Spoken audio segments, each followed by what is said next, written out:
Yes, it's that easy. Just 6 simple stages or steps, whatever you want to call them, and a trick. Now, YouTube has this almost like unspoken rule that the tricks should be left till the end, and you should tell your viewers to watch this video till the end, otherwise you're not gonna get the tricks, or watch it, blah blah blah. Sorry YouTube, I'm not gonna follow this rule in this video because I'm going to start with this trick.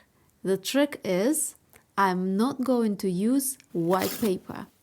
If you are a returning viewer, hi, I'm really glad to see you back. If you're new here, my name is Layla. I'm a professional artist. Welcome to my studio and this art channel where I share a lot of tips, tricks, lots of different techniques, experiments, and in-depth knowledge on watercolor and drawing. So make sure to subscribe and press that notification bell so that you are notified when I will upload a new video. I promise I don't upload them every day. Sometimes it takes a month for me to make the next one, so don't worry, it's not going to overload your feed. For this tutorial you would need a piece of yellow paper. I'm using 270 GSM card. You want an extra little piece for color testing. You would want your watercolor brushes, paint palette, and other stuff that you regularly use for watercolor. Okay, so before going in with the full-on painting, my suggestion is to try your watercolor colors on a little piece of paper that resembles or is the same as the color that you are using. So for example, here I want to try what this yellow looks like on the paper. This is also a good time to notice how much darker the paper goes when it becomes damp. So see, this is just water here. You can see it already changes color, just so that you can make a better judgment of what the colors would look like when they're dry. Here's another yellow. Here's an orange, a red. And you see, the reason why I want you to test those out is that this is the same color as this one here. You see how different it looks on white and on this yellow color.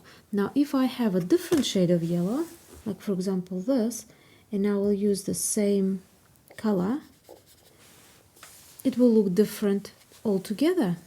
See, it's the same color here, here, and here it is on the white paper. That is why it's so important to test those out. The most interesting would be the blues, I think, because they will start to get, see, this is purple. So this is the same as this. And see, on a different yellow, it's like that. So whichever color you are using, show paper you're using, make sure you use the same one or very, very similar.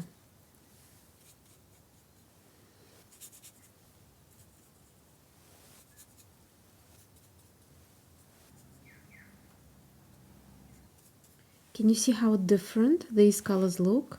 They almost look like a very different set of paint. This is why it is so exciting when you change the color that you are working on. Last but not least, let's try out the white. This step is optional. You can apply masking tape to frame the edges. Although when you do work on colored paper, it is always quite interesting to have a white frame around it. So let's see how this goes.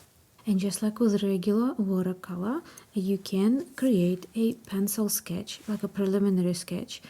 Go with a technique that you used to using, whether you go for a very light sketch or whether you go for really sort of a dense drawing through things. So I usually go for very, very light, very sketchy sort of a look, sort of a faint line,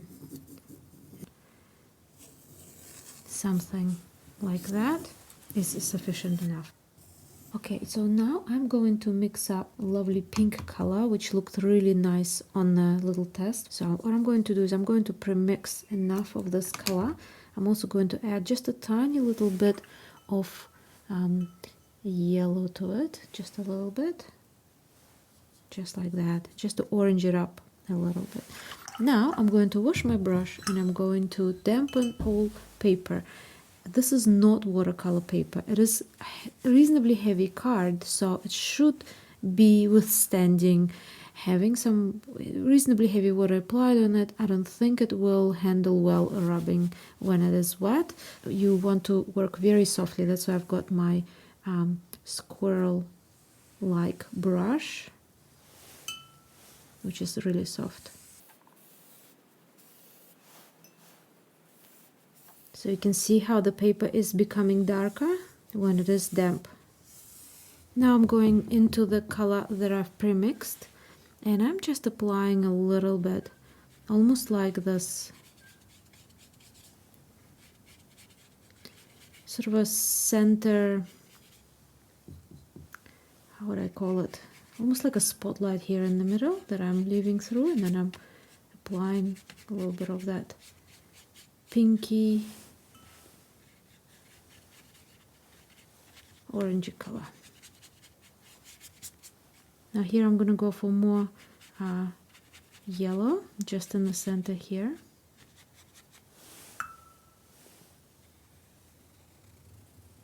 And I'm going to wash it out. So you see what I'm doing?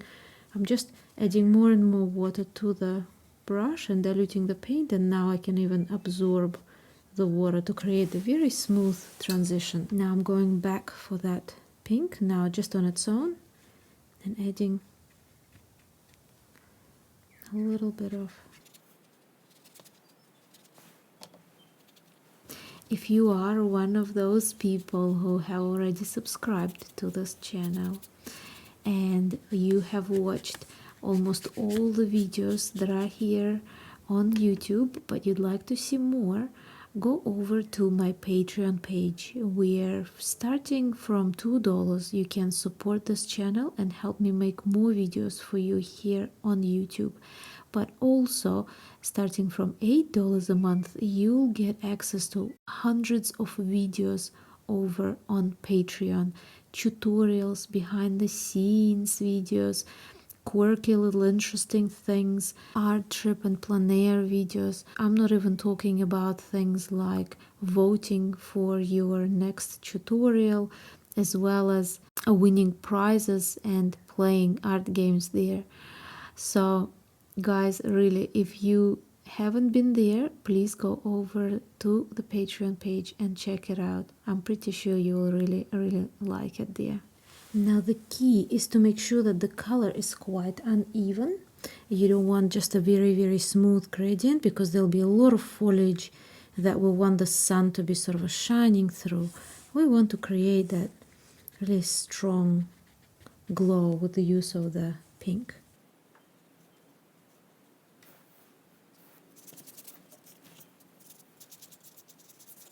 Now next I'm going to mix the color that I was using before, the pink, and I'm also going to mix a little bit of quinacridone burnt orange. Now if you don't have that color on the palette, you can easily use burnt sienna or other sort of orangey brown tone that you might have on your palette. Now while this is still damp, I am going to apply some darker areas. So I'm going to start with the bottom here.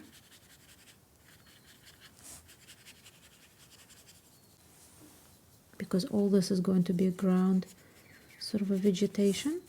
No details, nothing like that at this stage.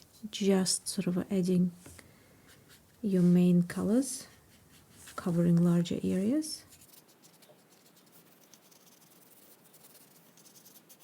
And now in some areas we want to add just a little bit of sort of a density, but rather than covering everything like we did before with the pink and the yellow, we want to add this a little bit more strategically. So still not too much detail, but some areas more like almost like cloud sort of shapes.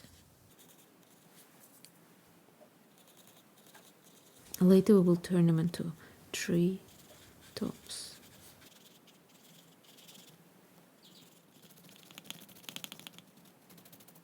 Creating some texture with your brush can be quite useful at this stage too. And let's put in some of the branches and trees that are a little bit in the distance.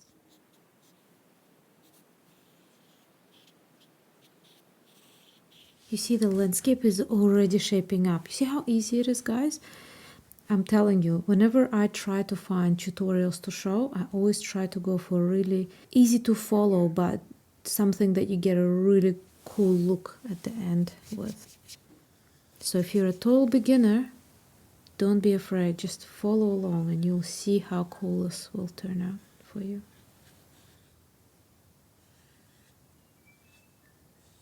Okay, so you can put these anywhere you want. You can put as many of them as you'd like. You can put not too many, entirely up to you. You can also add little bushes and things like that, maybe some specific ones where the shape is a little bit more recognizable, like I've got ferns here, for example. Or maybe you want to put some palm trees or something like that. I'm also going to rinse off most of the color of my brush and create some really almost like ghostly sort of trees, because they're so far away that you pretty much almost don't see them, but they are creating this very sort of overgrown effect, which is so cool. See, you're already getting that heat, sort of the feeling of the really, really hot summer day.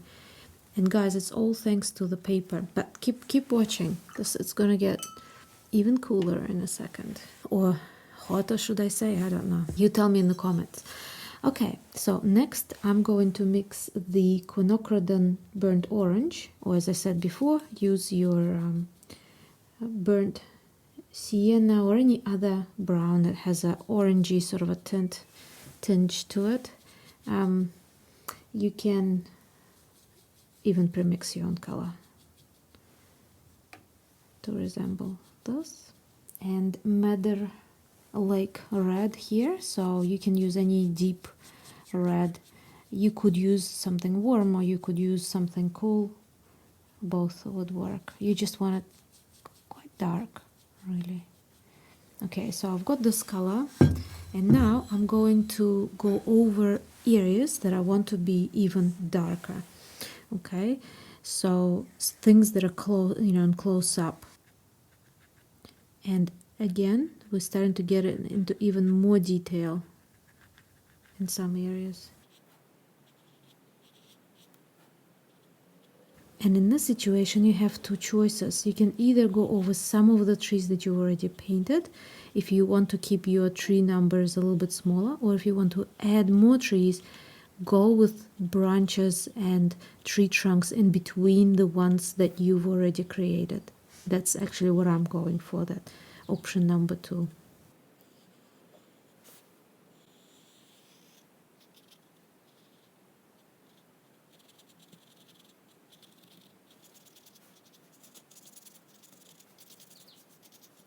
We do want to keep this part a little bit darker, but still leave some of the previous colors showing, because you want to create that sort of effect of foliage and greenery, even though there's not a single bit of green in there.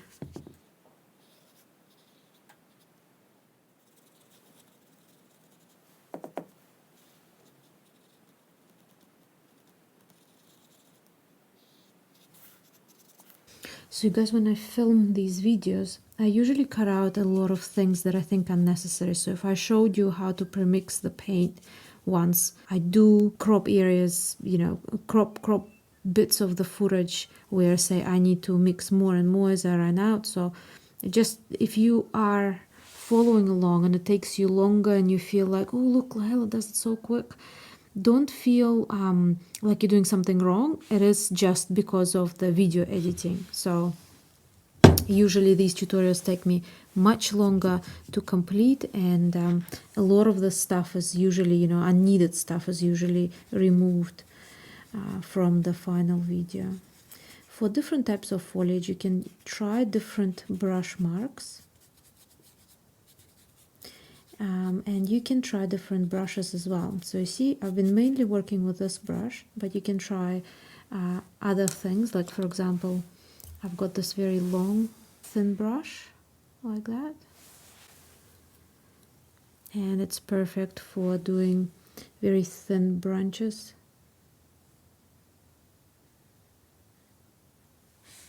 Very natural sort of in shape. Now when using this brush, the best way is to hold it as far away from the tip as possible, especially if you're trying to create a very natural, uneven line. It's perfect for those very thin hair-like continuous lines as well, because it's so long and holds a lot of moisture and paint, and so you can create very, very beautiful, very long hair-like strokes.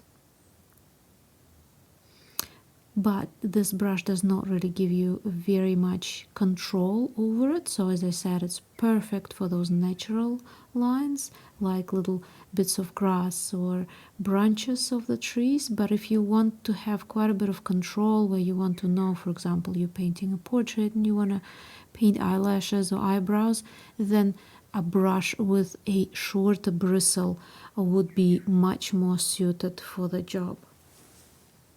Now I'm going back with that pink on its own that we used just a step before, and adding it anywhere where I want that to shine through a little bit more. So now going in between these little spots of the previous layer and just adding in a little bit more of that glow on the branches. You can go over the previously applied areas, you can create new areas. It really is completely up to you. You can do whatever you fancy.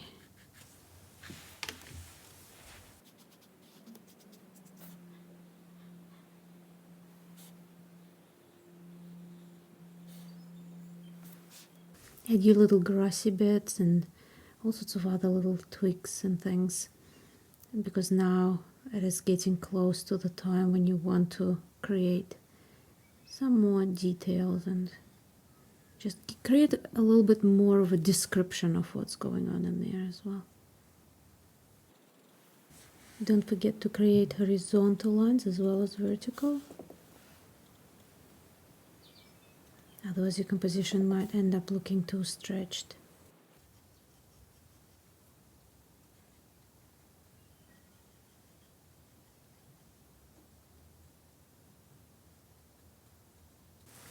So this is what it looks like at the moment. Here is a little bit so you can see the close-up of it. I will be putting still images on Patreon for those of you who are my patrons, so you will be able to see this step by step and still shots. Okay, so next color I'm going to mix in is going to be even darker. You don't have to do it if you don't want to. You can stop here if you want it almost like a backdrop for something, but I want to create a little bit more of the contrast. So I'm going to mix, by the way, I'm using a brush that's a little bit smaller. So this is the brush I was using before, and you know, the very thin one. So now I'm going to use a brush that's kind of in between. So I'm going to mix Madder Lake red, you know, that deep red that I was using here, like that. And I'm going to mix a little bit of the black. So on my palette I've got Mars black. You can use any black that you have, especially if you have warmer black versus cooler black. This would be quite good, because compared to all of this, even a neutral black would seem quite cool. See, this already looks quite cool, almost deep, sort of a wine tone. Okay, so now I'm going to add a few details here in the corners, and then we're going to build it up and see where else we need to add things. So whenever you're drawing or painting or doing anything, always start with areas that you're sure about. So if you're sure this is what you want, you start there. Anything you're unsure about, you can check later on whether it's something that you want to do or not.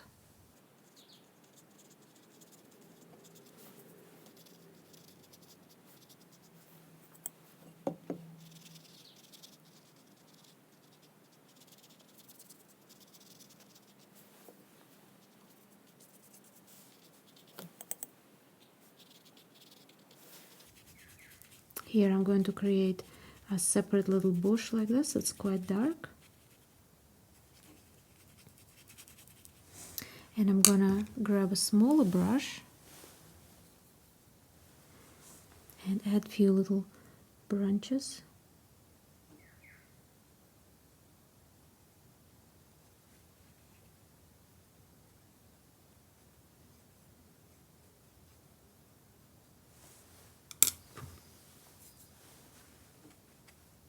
And now go back and put a little bit more foliage on these.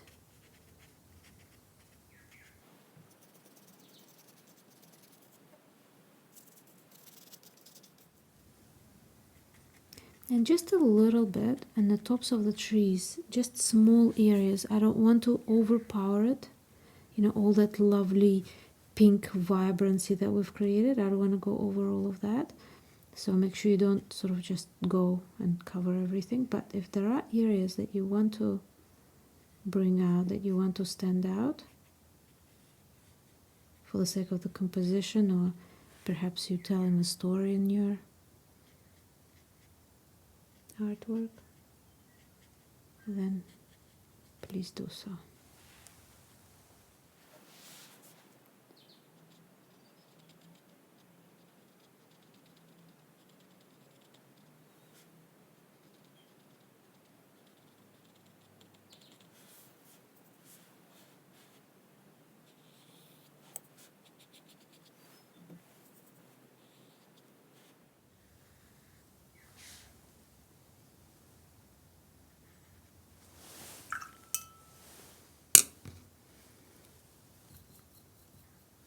Don't neglect your little brush on the step as well. Can come in handy creating little branches and things.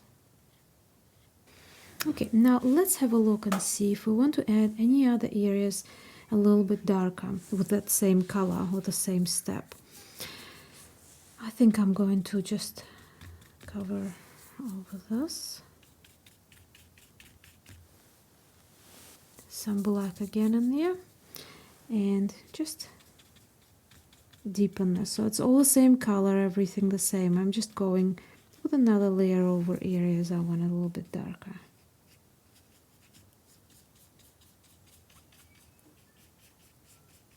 And so at this stage, you can have a look. If you want to still add any more pink, for example, you can. I think I'm fine at this stage. If you want to add any more yellow or anything like this, again, you can add those colors in. Now I'm going to premix my last shade that I'm going to use. I'm going to use Phthalo Blue. Now it's a very strong color, and here it is on the little test, you can see. But I'm going to mix it into the color that I've used just before. Now this color is not going to be much darker than the previous color, but because it is cool by nature, it will stand out more than the previous color. Okay, so it's turning into this very, very deep purple. Okay, and all I'm going to do is just in some of these areas, I'm just going to dab a little bit. So this is like the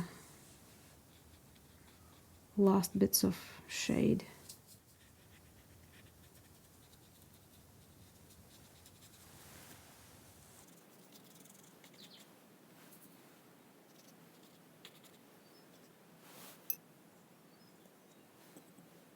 At this stage, you can add other colors that you feel are missing from this artwork. Like, for example, you want to emphasize a little bit more yellow or a bit more red, pink, or whatever you've been using previously. Then add those in. For me, this is pretty much it. So I'm going to leave that to dry. Okay, now one last step, and this step is optional. You can actually take a little bit of white paint, give your brush a good wash, take a little bit of white paint, and I'm doing it straight from the tube. I'm going to soften it a little bit with water because I don't want it to be super sort of overpowering. And just in the center of where where your highlight is the sun is the strongest. So for me it's somewhere here. So I'm just going to add a little bit of a wash like this, just between the trees. You don't have to do this, but I just thought I'd show you just in case if you wanted to know how to do that too.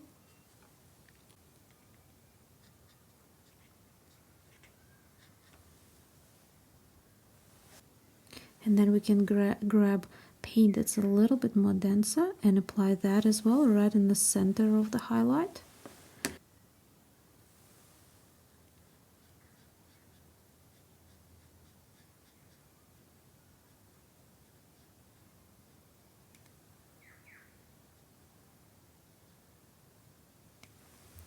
You can leave it quite sharp, or you can soften the edges and blend it out a little bit. That's what I'm going to do. Because I want to create the haze. I don't want it to be super sharp and overpowering. I want it to be quite soft and hazy.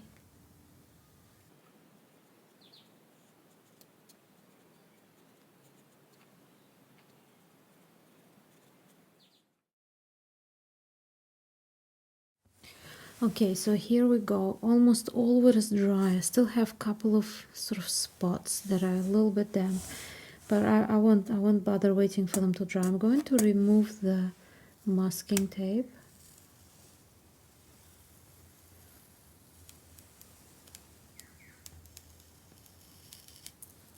Oh, it's ripping the paper.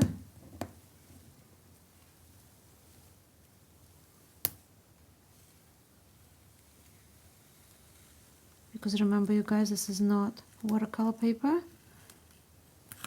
so you're more likely to have issues with masking tape.